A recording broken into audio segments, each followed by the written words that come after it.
السلام عليكم ورحمة الله وبركاته. من أجمل الأكلات اللي أنا بحبها الأسماك. يا جماعة أكلتي المفضلة الأسماك، بموت فيها. النهاردة سمك المرجان معانا طازة، سمك بحر تحفة تحفة تحفة. بحبه جدا جدا جدا. طبعا منضفاه كويس قوي وعامله له منقوع الملح وليمون وكمون، وبصوا مهستكة ومروقة عليه جدا جدا. طبعا بقى انا بعد ما نقعت المنقوع ده شطفته وعصرت عليه بقى ليمون كتير كتير كتير كده، وطبعا حطيت عليه شرايح. جبت بقى هنا عشان اعمل التتبيله. جبت شويه توم حلوين، معلقتين توم كده كبار، وعصرت عليهم بقى شويه ليمون حلوين. قومي يا ست الكل كده افتحي تلاجتك كده وطلعي السمك كده وروشيني على الراجل. اكليه سمك كده مرجين، سمك بحر. يا جماعه الحاجات دي بتبقى حلوه قوي قوي وطعمها بيبقى لذيذ. انا من عشاق السمك، خلاص بيخطف قلبي. حطيت بقى شويه خل بعد ما عصرت ليمون، شويه زيت حلوين كده اهوت. طبعا لازم التتبيله تبقى بمزاج. عارفين الفلفل الناشف اللي بيبقى عند العطار؟ انا طحناه وحطيت شويه، لما بيحروق كده بيبقى طعمها حلو شويه.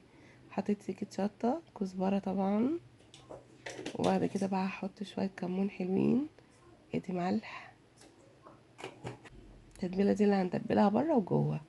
ادي الكمون اهو، سمك يعني كمون معروفه. قلب قلب قلب قلب كويس قوي قوي قوي. هنجيب بقى السمك القمر ده، والله يا جماعه بينور. انا لو طفيت النور هينور في الضلمه. بصوا انا غسلاه حلوه قوي وغسلاه بالفرشه من جوه. فيلا بينا بقى نتبل الجواهر دي.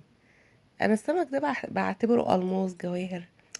حب يا جماعه، حب كده متبادل بيني وبينه. نحط بقى كده التتبيله من جوه، ونحط برضو في الراس التتبيله. هنحطه في كل حته تمام. والحبة اللي هيفضلوا هنتبل بيها بقى السمك من بره. هنكب عليه كل حاجة، وهنسيبه حبة كتير كده، يعني نص ساعة مثلا. هنسيبه في التتبيلة دي. بصوا اهو، ادي بوريك اهو. بصوا فاضل حبة شوية. هنغطيه بقى بايه بكل حتة فيه. شايفين؟ وهنسيب التتبيلة دي يجي نص ساعة زي ما انا قلتلكوا. طبعا بقى معاه بقى شوية رز صيادية. يا خرابي. ومع بقى ايه بقى؟ طحينة والله العظيم. جنان.